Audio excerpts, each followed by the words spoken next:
নমস্কাৰ। আজি মই তোমালোকক দশম শ্ৰেণীৰ অতি উপযোগী হোৱাকৈ গ্ৰামাৰৰ নেৰেশ্যন পাঠটো শিকাম। আশা কৰোঁ তোমালোকে মন দি শুনিবা আৰু বুজিবলৈ চেষ্টা কৰিবা। বৰ্ডত দেখুওৱাৰ ধৰণে চোৱা, নেৰেশ্যনৰ আন এটা নাম স্পীচ। অসমীয়াত যদি আমি কওঁ উক্তি বা কথা। নেৰেশ্যন সাধাৰণতে আমি আৰু স্পীচ বুলি নকওঁ, এতিয়া ডাইৰেক্ট কম আৰু ডাইৰেক্ট নেৰেশ্যন এটা নামেৰে কওঁ, মানে ডাইৰেক্ট নেৰেশ্যন অৰ স্পীচ। আমি নেৰেশ্যনটোৱে ৰাখো, ডাইৰেক্ট নেৰেশ্যন। আৰু দ্বিতীয়টো হৈছে ইনডাইৰেক্ট নেৰেশ্যন।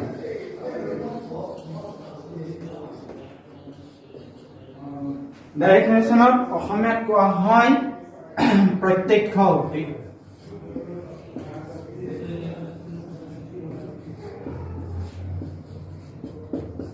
আৰু ইনডাইৰেক্ট নেৰেশ্যনক কোৱা হয় পৰোক্ষ উক্তি।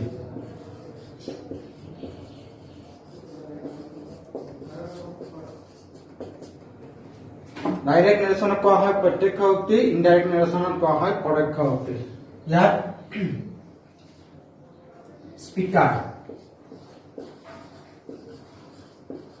বক্তাৰ, স্পীকাৰ মানে বক্তা, স্পীকাৰ বক্তাৰ কথাখিনি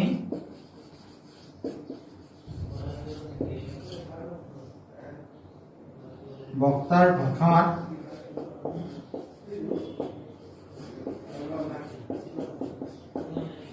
হুবহু একে কৰি কলে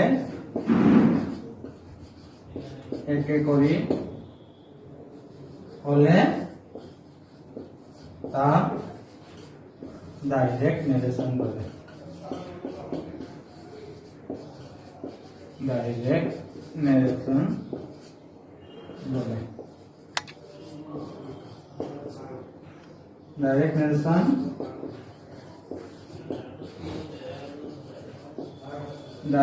নেৰেশ্যন সদায় ইনভাৰ্টেড কমাৰ ভিতৰত থাকে।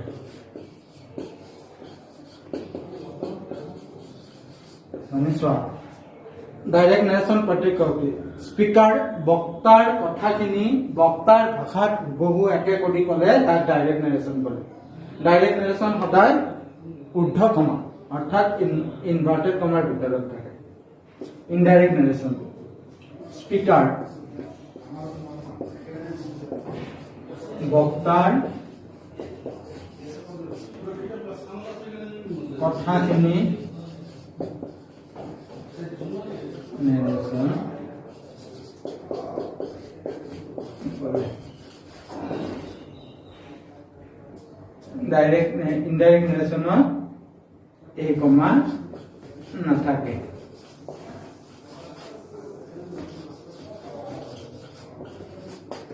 ইনডাইৰেক্ট নেৰেশ্যন, স্পীকাৰ বক্তাৰ কথাখিনি বক্তাৰ ভাষাত নকয়, আওপকীয়াকৈ নিজৰ ভাষাত কলে তাক ইনডাইৰেক্ট নেৰেশ্যন বোলে।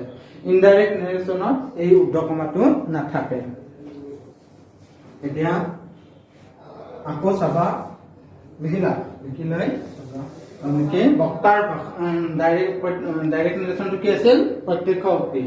স্পীকাৰৰ কথাখিনি বক্তাৰ কথাখিনি বক্তাৰ ভাষাত হুবহু একে কৰি কলে তাক ডাইৰেক্ট নেৰেশ্যন বোলে। ডাইৰেক্ট নেৰেশ্যনত সদায় ইনভাৰ্টেড কমা থাকে। আৰু ইনডাইৰেক্ট নেৰেশ্যনটো হৈছে বক্তাৰ কথাখিনি বক্তাৰ ভাষাত নকৈ নিজৰ ভাষাত আওপকীয়াকৈ কলে তাক ইনডাইৰেক্ট নেৰেশ্যন বোলে। ইনডাইৰেক্ট নেৰেশ্যনত তাৰ নেকি ঊৰ্ধ্বকমা নাথাকে। এক্সাম্পল দিলে গম পাবা।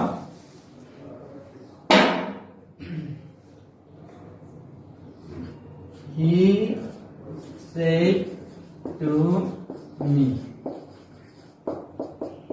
I am reading poem now. I am reading a poem here now. He said to me, I am reading a poem here now. তেওঁ মোক কৈছিল মই ইয়াত এটা কবিতা পঢ়ি আছো। এই কথাখিনি স্পিকাৰৰ ভাষাত পুৰা স্পিকাৰৰ দৰে কৈছে, কিন্তু এই কথাখিনি বক্তাৰ ভাষাত নকয়, আমি নিজৰ ভাষাটো ক'ব পাৰো, তেতিয়া এইটো ইনডাইৰেক্ট নাৰেশ্যন হ'ব। কি কথা এইটো চাবা, ইনডাইৰেক্ট নাৰেশ্যনত কি হ'ব? He told me that he was reading a poem there then.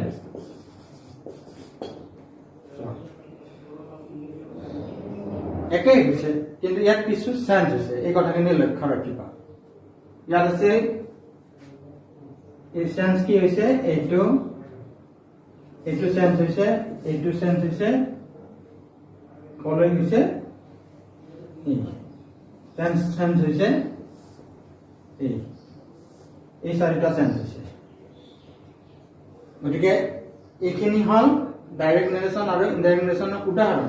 Direct নেৰেশ্যনত তুমি মন কৰিবা ইয়াৰ প্ৰথম ভাৰ্বটো ৰিপৰ্টিং ভাৰ্ব, ভাৰ্ব থাকিব ৰিপৰ্টিং ভাৰ্ব।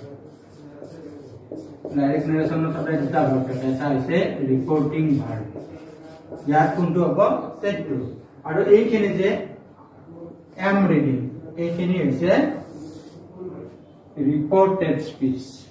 ৰিপৰ্টেড ভাৰ্ব বুলি ক'লো, ৰিপৰ্টেড ভাৰ্ব। কিয় এইটো কৈ আছে যে এইকাৰণে ৰিপৰ্টিং ভাৰ্ব বুলি কয়, আৰু এইটো অলৰেডি কোৱা হৈ গ'ল কাৰণে এইটো ৰিপৰ্টেড ভাৰ্ব। নেৰেশ্যন কৰোঁতে এই ৰিপৰ্টিং ভাৰ্বটোৰ খুবেই গুৰুত্ব থাকে। এইখিনি কথা মনত ৰাখিব লাগিব। কি কাৰণত থাকে তোমালোকে মই এতিয়া যিখিনি কম তাৰ পৰাই ধৰিব পাৰিবা। তোমালোকক যে মই দেখুৱাই দিলো এই চাৰিটা চেঞ্জ হৈছে ডাইৰেক্ট নেৰেশ্যনত, ডাইৰেক্ট নেৰেশ্যনৰ পৰা ইনডাইৰেক্ট কৰোঁতে সেই চেঞ্জখিনি হৈছে এইটোক লৈ, ৰিপৰ্টিং ভাৰ্বটো। আমি এইখিনি কম হেৰি কৰিবা। ডাইৰেক্ট নেৰেশ্যনৰ পৰা ইনডাইৰেক্ট কৰোঁতে কিছু চেঞ্জ হয়, মানে চাৰিটা চেঞ্জ হয়। এই চাৰিটা চেঞ্জ কেনেকুৱা এইখিনি বুজিব পাৰিছা? সেই চাৰিটা চেঞ্জ হ'ল ডাইৰেক্ট নেৰেশ্যনৰ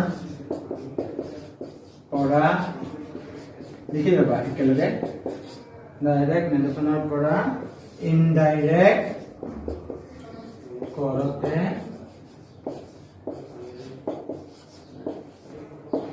চাৰি প্ৰকাৰৰ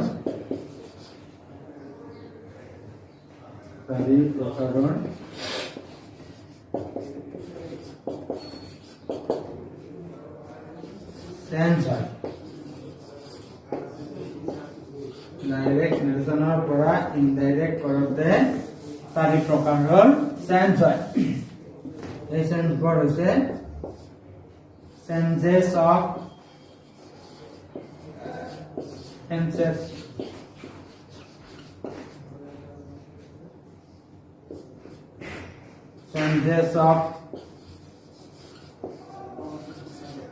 pronoun,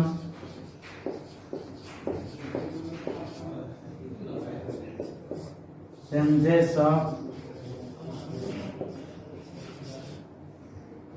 time, changes of place. Narration কৰোঁ, ডাইৰেক্ট নেৰেশ্যনৰ পৰা ইনডাইৰেক্ট কৰোঁতে চাৰি প্ৰকাৰৰ চেঞ্জ হয়।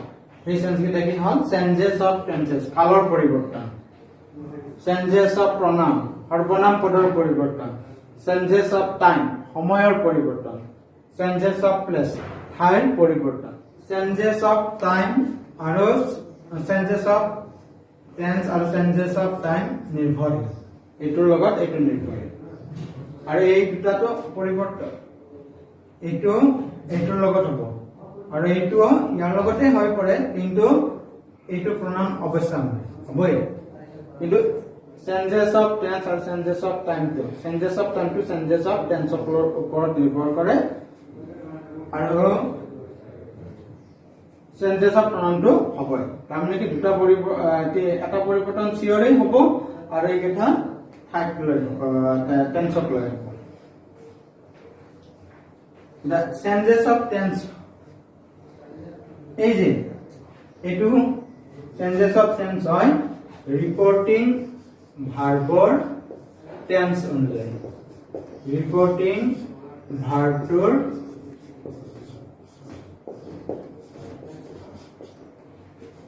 টেন্স অনুসৰি টেন্স অনুযায়ী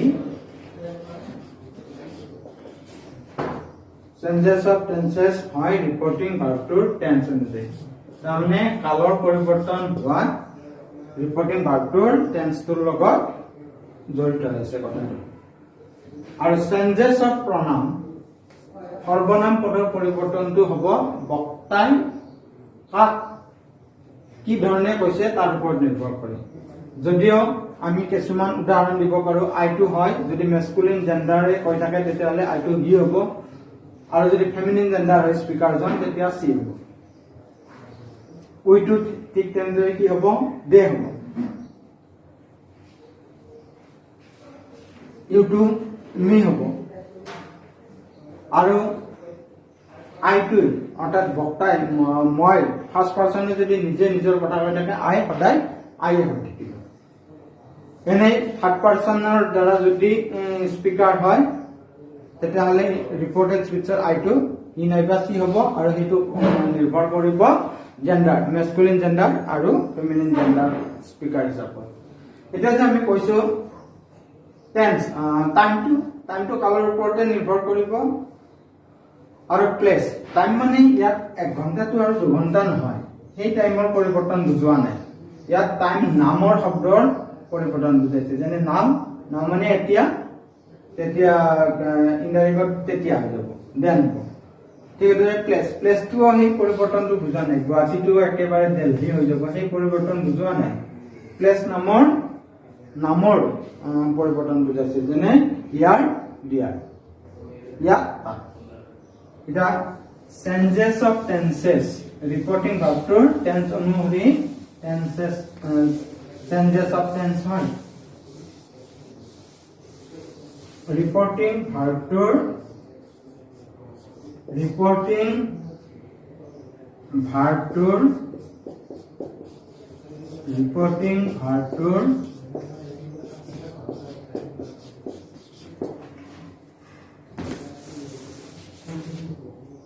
টেন্স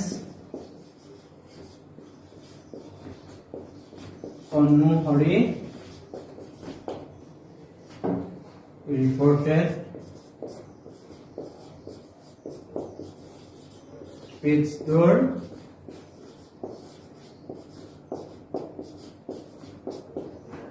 টেন্সৰ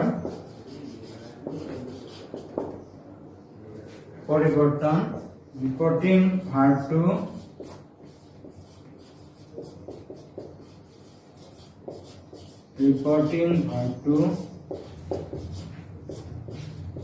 past টেন্সৰ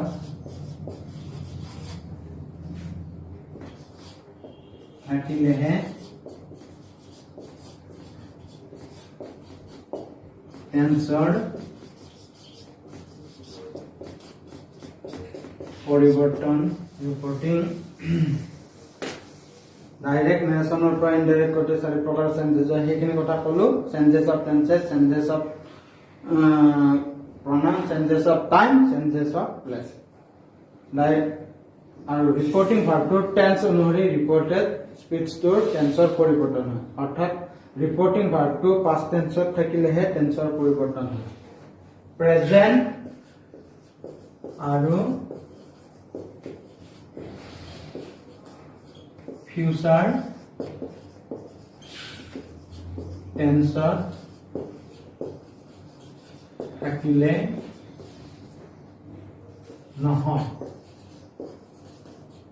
আকৌ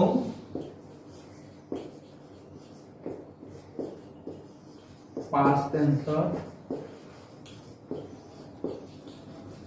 থাকিলেও নহয়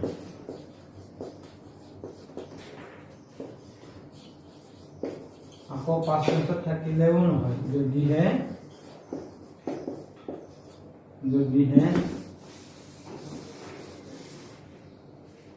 reported speech to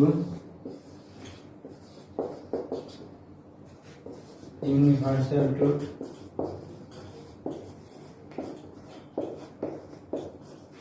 sure habitual action দুটা থাকে দেই এটা হল অভ্যাসগত কাম এইটো মই নিশ্চিত বুলি কৈছো কাৰণ মই দিয়া নাই গ্ৰামাৰত আছে নে নাই নাজানো কিন্তু মোৰ মতে এইটো নিশ্চিত অভ্যাসগত কাম বুলি ক'ব পাৰি অভ্যাসগত কাম কেনেকুৱা বাক্য উদাহৰণ দিলে গম পাব I go to school regularly এইটো হৈছে habitual action কিন্তু a student's prime duty is to read first এইটো হৈছে sure habitual action I go to school regularly বা always মই সদায় স্কুললৈ যাওঁ নাযাবও পাৰো কিন্তু a student's prime duty is to read first এইটো কিন্তু sure habitual action কাৰণ আমি যদি চাম সকলো ছাত্ৰৰে প্ৰাথমিক কৰ্তব্য আছে অধ্যয়ন ই ভাৰতৰে হওক ভাৰতৰে হওক বা অন্য বেলেগ দেশৰে হওক ইণ্ডিয়াৰে হওক বা আমেৰিকাৰে হওক প্ৰত্যেক ষ্টুডেণ্টৰ প্ৰাথমিক ডিউটি হৈছে প্ৰথমতে পঢ়া সেইকাৰণে কোৱা হয় ছাত্ৰনাম অধ্যয়নত ছাত্ৰৰ কামেই হৈছে অধ্যয়ন কৰা এইটো হ'ল চিয়ৰ habitual action এই যে ৰিপৰ্টিং ভাৰ্বটো পাষ্ট টেন্সত থাকিলে ৰিপৰ্টিং ভাৰ্বটো পাষ্ট টেন্সত থাকিলে ৰিপৰ্টিং ভাৰ্বটো পাষ্ট টেন্সত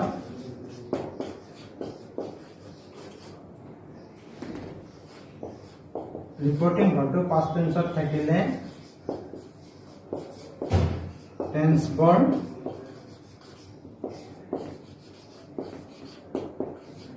তলত দিয়া ধৰণে এই সলনিটো কৰেস্পন্ডিং তাৰমানে কি ৰিপৰ্টিং ভাৰ্বটো পাষ্ট টেন্সত থাকিলে ৰিপৰ্টেড স্পীচৰ টেন্সবৰ তলত দিয়া ধৰণে সলনি তাৰমানে কি সিম্পল প্ৰেজেন্টটো হৈ যায় সিম্পল পাষ্ট প্ৰেজেন্ট কন্টিনিউয়াস হৈ যায় পাষ্ট কন্টিনিউয়াস প্ৰেজেন্ট পাৰফেক্ট হৈ যায় past perfect present perfect continuous হৈ যায় past perfect continuous simple past to হৈ যায় পাস্ট পারফেক্ট পাস্ট কন্টিনিউয়াস হৈ যায় past perfect continuous shall to should নাইবা উডলৈ পৰিৱৰ্তন হয় ইয়াত সেলটো যেতিয়া উড বা শুডলৈ পৰিৱৰ্তন হ'ব ইয়াতে গোটেই ফিউচাৰ টেন্স খিনি সামৰি লয় কথা হ'ল আমি লক্ষ্য কৰিছো যে দুটা টেন্স দুবাৰ পাম যেনে simple past to past perfect और present perfect to past perfect ठीक है एकेदरे present perfect continuous to past perfect continuous হয় আকৌ past continuous to past perfect continuous হৈ যায় এইদৰে দুটা টেন্স দুবাৰ পাম এই যে কৈছিলো ৰিপৰ্টিং ভাৰ্বটো past টেন্সত থাকিলে টেন্সৰ পৰিৱৰ্তন হয় প্ৰেজেন্ট আৰু ফিউচাৰ থাকিলে নহয় আকৌ পাষ্ট টেন্সত থাকিলেও নহয় এই আটাইবোৰৰে উদাহৰণবোৰ চাই লবা মই আটাইৰে উদাহৰণবোৰ দিছো চাবাচোন he said to me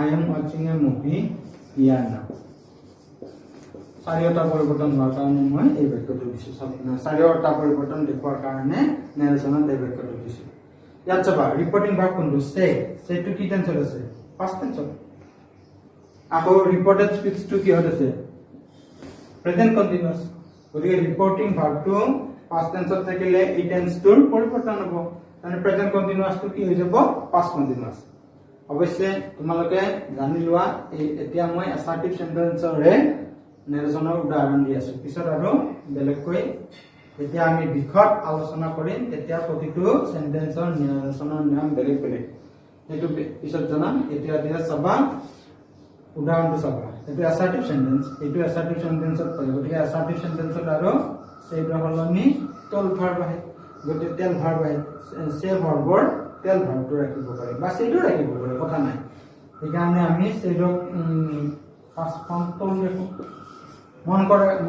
মন ৰাখিবা সেৰ পিছত থকা এই টু যদি প্ৰনাউন থাকে ইয়াত পৰিৱৰ্তন কৰোতে এই টু কিন্তু কোনো ভাৰ্বৰ লগত নহয় হি টোল্ড মি অ্যাসাৰ্টিভ সেন্টেন্সৰ নিয়ম অনুযায়ী মাজত কি হয় দ্যাট বহিব হি টোল্ড মি দ্যাট তাৰে পিছত এজন মেস্কুলিন জেন্ডাৰ গতিকে ইয়াৰ ঠাইতে এই আইটো হৈছে আইটো কি হৈ যাব হি আৰু এম ওয়াচিং কি হৈ যাব ওয়াজ ওয়াচিং টেন্স মতে সলনি হৈ গ'ল he was watching a movie place কি আছে ইয়াৰ দিয়া হ'ব আৰু নাওটো কি হ'ব he told me that he was watching a movie there that একে বাক্যটো চাবা এবাৰ যদি প্ৰেজেন্ট টেন্সত দিও তেতিয়া হলে চাবা he says to me I am watching a movie here now এবাৰ চাবা ৰিপোৰ্টিং ভাৰ্ব টু প্ৰেজেন্ট টেন্সত আছে ৰিপোৰ্টেড স্পিচ টু প্ৰেজেন্ট কন্টিনিউয়াসত আছে গতিকে এবাৰ টেন্সৰ পৰিৱৰ্তন নহয় একা টেন্স থাকিলেও কিন্তু ৰূপৰ পৰিৱৰ্তন হ'ব কাৰণ সাবজেক্ট মতে সাবজেক্টৰ প্ৰনাউন মতে ভাৰ্বটো সলনি হ'ব পাৰে কিন্তু টেন্সটো একে থাকিব যেনেকুৱা হি সেজৰ সলনি tense he tells me that he and jagat he have gotike tense holoni no karone ki hobo is watching eta active tense he is watching a movie here now এবাৰ কিন্তু টেন্স পৰিৱৰ্তন টাইমটো পৰিৱৰ্তন নহয় কাৰণ ৰিপোৰ্টিং ভাৰ্বটো প্ৰেজেন্ট টেন্সত থাকে আমি মই কোৱা ধৰণে আগতে কৈছিলো যে টাইমটো নিৰ্ভৰ কৰে বা প্লেসটো নিৰ্ভৰ কৰে ৰিপোৰ্টিং ভাৰ্বৰ টেন্স অনুযায়ী ৰিপোৰ্টিং ভাৰ্বৰ টেন্স অনুযায়ী টেন্সৰ লগতহে টাইমৰ কথাটো জড়িত হৈ থাকে এইখিনি বুজি পালা আকৌ পাস্ট টেন্সত থাকিলেও কেতিয়াবা নহয় তাৰ উদাহৰণ দি দিছো কেতিয়া নহয় যদি ৰিপোৰ্টিং ভাৰ্বটো past tense থাকে আৰু reported speech to universal truth বা your visual action of record he said to me coal is black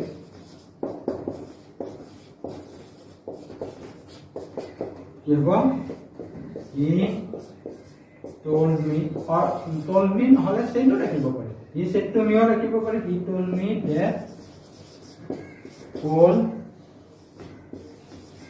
is black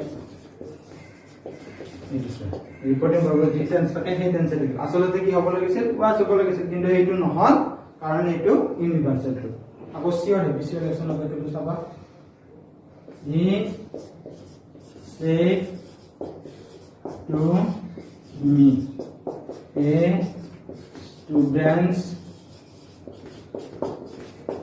duty is to read first.